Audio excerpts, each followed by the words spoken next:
तुम्हारा शरीर थक चुका है और अब बस तुमसे कह रहा है कि अब ज़रा विश्राम दो। 1-2 हफ्तों से कठिन मेहनत करने के बाद आज विश्राम के हकदार तुम हो और मेरे विचार से आज तुम्हें सो जाना चाहिए। कल सुबह सब कैसे होगा, क्या होगा, ये फ़िक्र मत करो। तुम अभी सो जाओ। मैं तुम्हें जिस वक्त सुबह उठाऊंगा वो वक्त बहुत सही रहेगा। ज्यों ही मैं तुम्हें उठाऊं ना, आधे घंटे के बाद तुम पुनः अपने काम में लग जाना।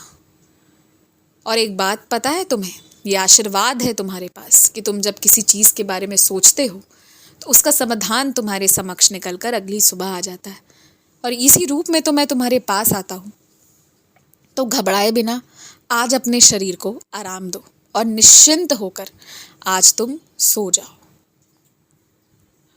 मुझे ये भी अच्छे से पता है कि तुम्हारे घर से, तुम्हारे गांव से तुम्हें फ़ोन आ रहा है, तुम्हें बुलाया जा रहा है, परंतु इस वक्त छुट्टी लेने की स्थिति में तुम नहीं हो और उन्हें कारण तुम नहीं बता सकते।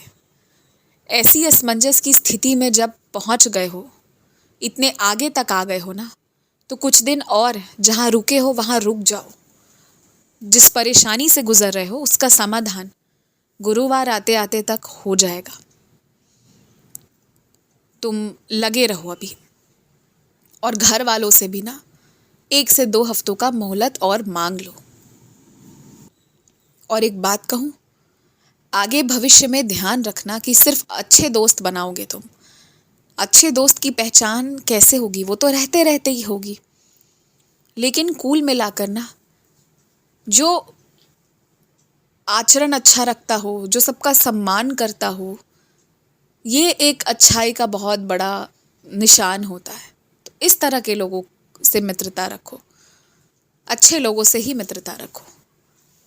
बुरे लोग अगर तुम्हारे संपर्क में आते हैं तो कुछ अच्छा बता सकते हो तो ठीक, अन्यथा ज़्यादा घनिष्ठता रखने की ज़रूरत नहीं है। ध्यान रखो इस बात का। और सुनो, क्यों तुम्हें ऐसे जगहों पर घूमने जाना है जहाँ आफत स्वयं चल कर आती है? इतनी सारी जगहों को अपने देश में छोड़कर तुम वैसे ही किसी वन में या वैसे ही किसी नदी समंदर में क्यों जाना चाहते हो जहाँ आए दिन हादसे होते हैं, बड़ी सारी चीज़ें होती हैं? तुम्हें लगता है कि बचूंगा तो ठीक है, नहीं बचूंगा तो ठीक है। क्या इतनी आसानी से तोल देते हो तुम अपने जीवन को जो मैंने तुम्हें दिया है? जो अपने जीवन का सम्मान नहीं करता है वो मेरा अपमान करता है, और ये मेरा अपमान होगा यदि तुम अपने जीवन को ना चंद पैसों से या चंद जगहों से तोल दो। तो बहिष्कार करो वैसी जगहों का, वैसी चीज़ों का जो तुम्हारी जीवन के होने या ना होने का कारण बन सकती हैं एक पल में। अब तुम जो ये कहते हो कि खतरा तो हर जगह है बाबा, कभी भी कुछ भी हो सकता है, तो ये बात चलो मैं मानता हूँ कि कहीं भी कुछ भी हो सकता है, परंतु तुम जिस जगह का चुनाव करते हो ना, वहाँ आए दिन कुछ ना कुछ होते रहता है। तो एक हुई बात गलती से, किस्मत से होना, और एक हुई बात जानबूझकर चुनना। परेशानी और आफत को तुम जानबूझकर चुनने का काम कर रहे हो। ऐसी यात्रा मत करो, ऐसा कोई काम मत करो जो जानबूझकर तुम्हें परेशानी में डाल दे।